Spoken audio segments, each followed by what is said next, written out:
Intel funds ng ating presidente. 4 billion. Billion. 4 billion. 4 billion Intel Confi funds. Hindi niya alam. Hindi niya alam. Magkakagera. Exactly ito. Hindi niya alam. More than 4 billion, ang Intel funds si BBM, hindi man lang niya narinig ang mga Balita. bali-balita, whisper-whisper ng mga ibon sa intelligence sector na magkakagera. At pumunta pa siya sa UAE, di ba? Pumunta siya doon at ubo-ubo siya doon, utal-utal pa siya doon, at gaganon-ganon siya ng flag.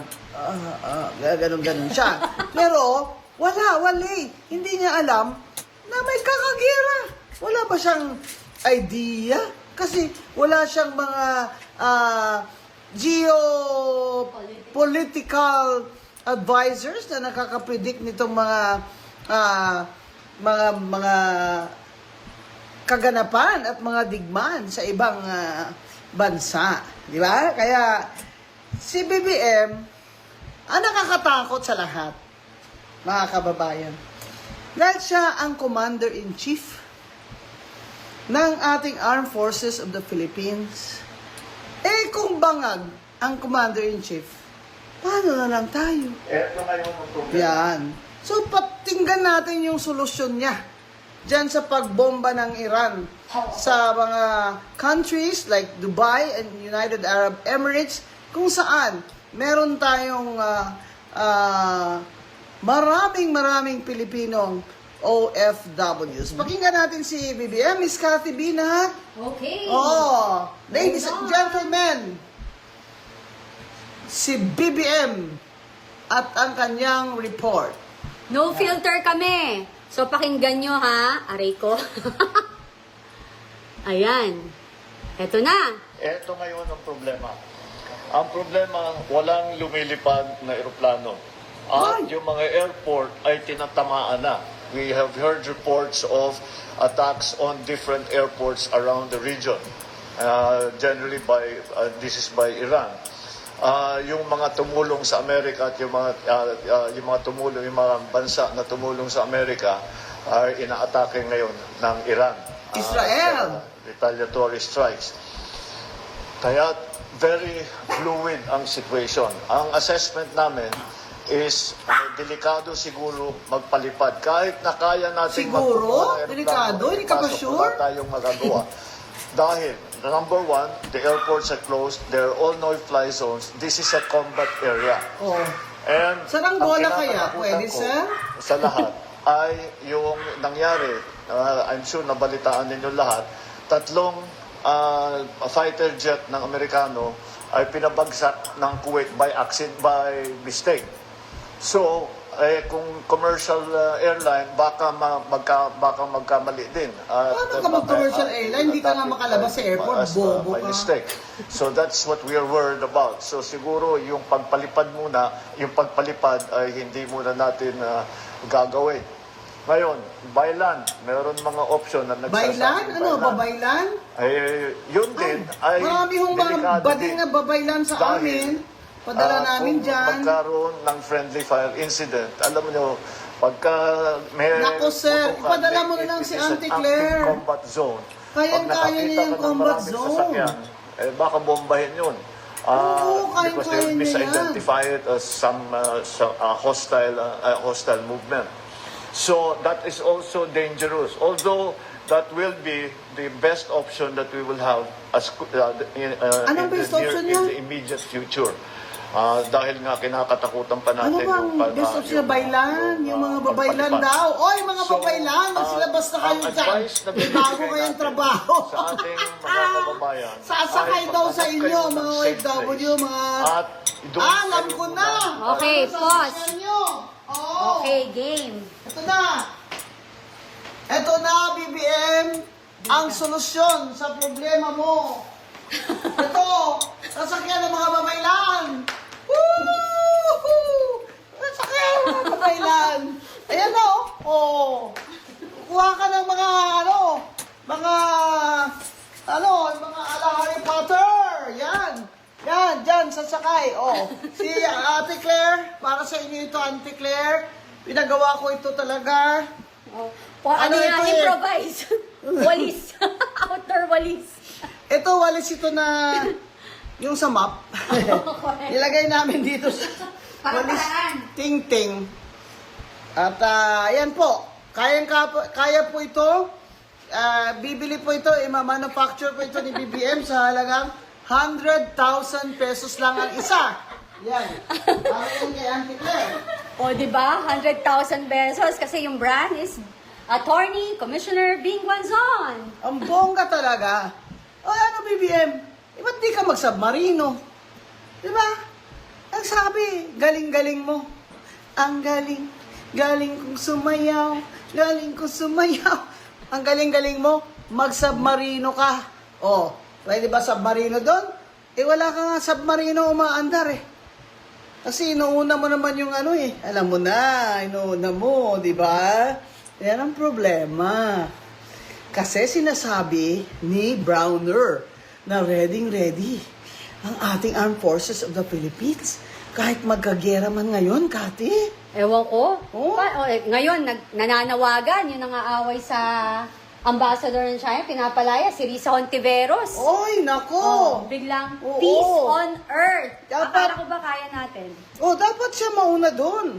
O, magsundo, di ba? Mhm. O, total, nagsakay-sakay man siya ng pump boat doon sa Kalayaan, Islands, di ba? Kulang na lang, dala siya ng, ganyan-ganyan siya ng flag doon eh, di ba?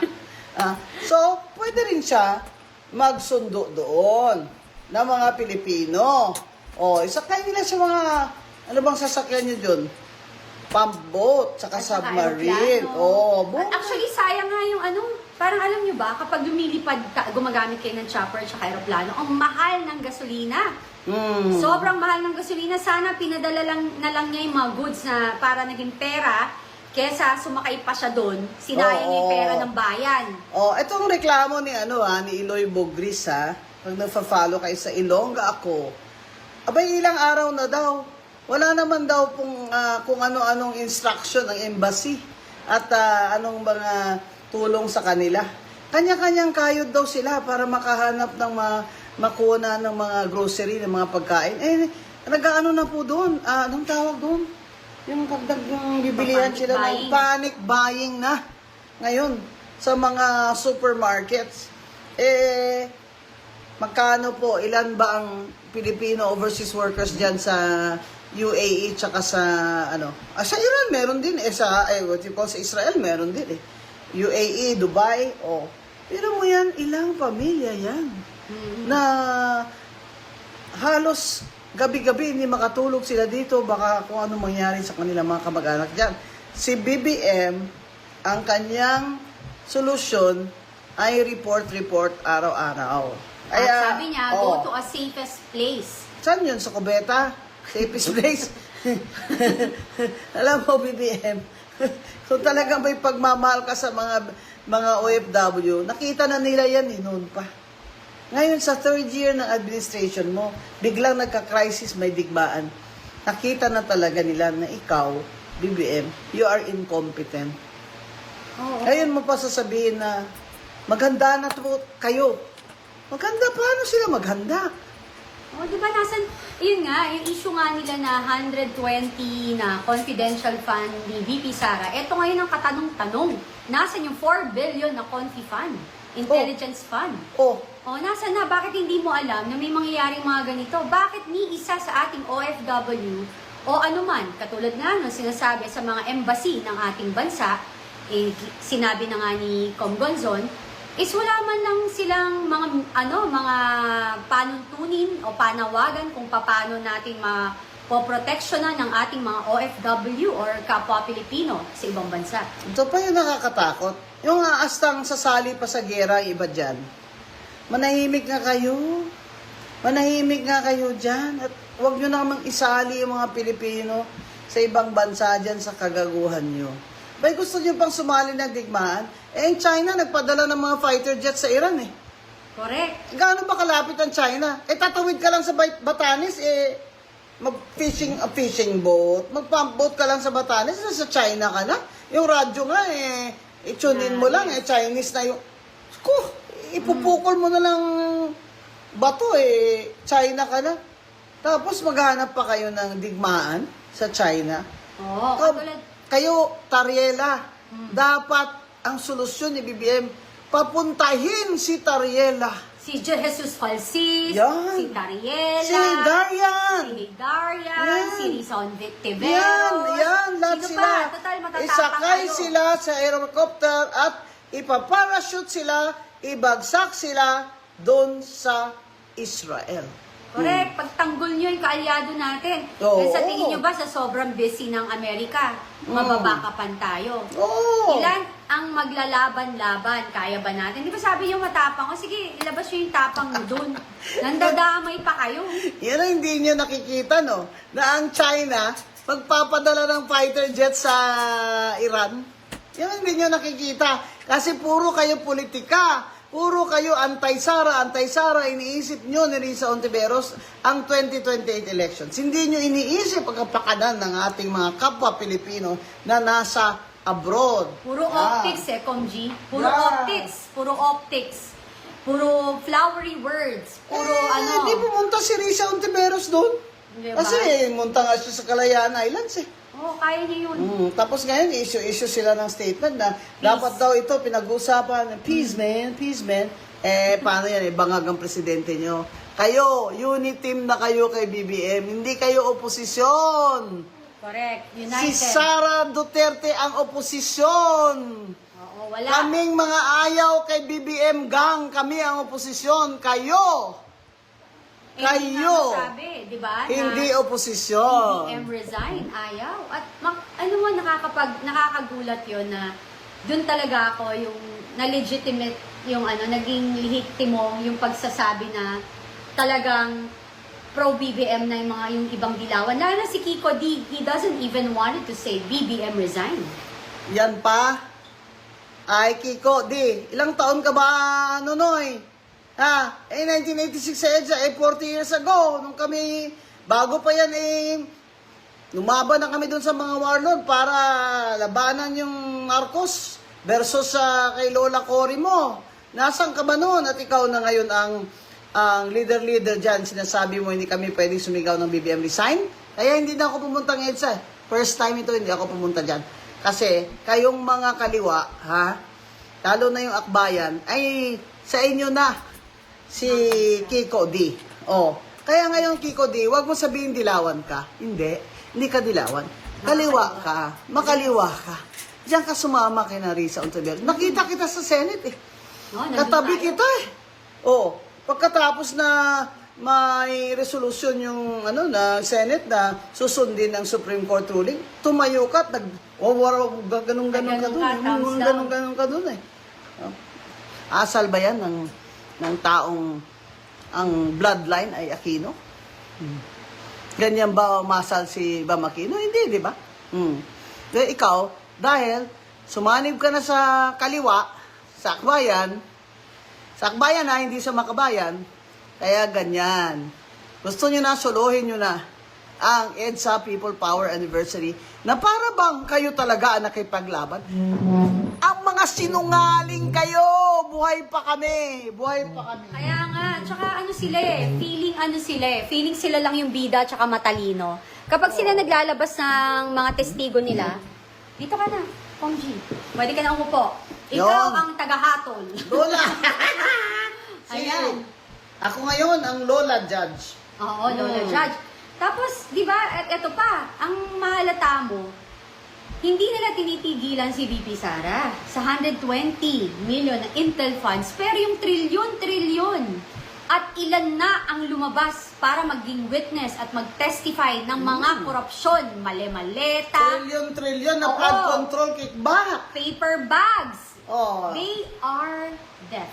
Go and Unbelief blind. and blind. Pinapapabigi-bigihan, Diba? bulag-bulagan. Kasi daw, magnanakaw daw si Sara Duterte. Ano ba ninakaw sa atin ni Sara Duterte? Confidential funds? Makinig kayo sa akin dahil nag-COA commissioner ako. Ilang beses ko sabihin sa inyong mga bobo kayo, na hindi yun nakaw kung hindi niya maliquidate ng tama. Which is na-liquidate Which naman is yan. na-liquidate naman niya ng tama. Na nag-declare, nag-statement, nag-report naman ng COA ng unmodified opinion na itong confidential fund niya is fully liquidated.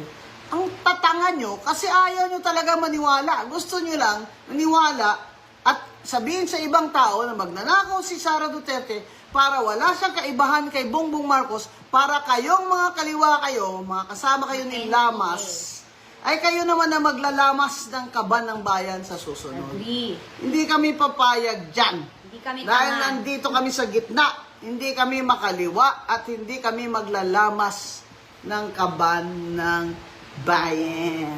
Kaya kayo, mga ano kayo, yung tagapag ispukuning, si Hiderian, South Saharan African, saka si Jesus False Sis. Yeah. Yung false na May sis sis, pa.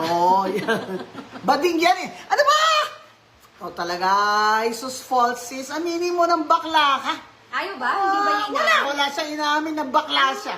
Oh, okay. Okay lang naman. Oh, tapos Basta matinong LGBT. Oh, correct. Diba? Oh, ba't aminin mo na? Kung hindi ka naman, kumbaga, hindi ka naman oportunista, hindi ka naman magnanakaw, naman masama dyan kung bakla ka. Di ba? Correct. O congratulate ka pa sa akin dahil nag-out ako as a lesbian. Yes, thank you.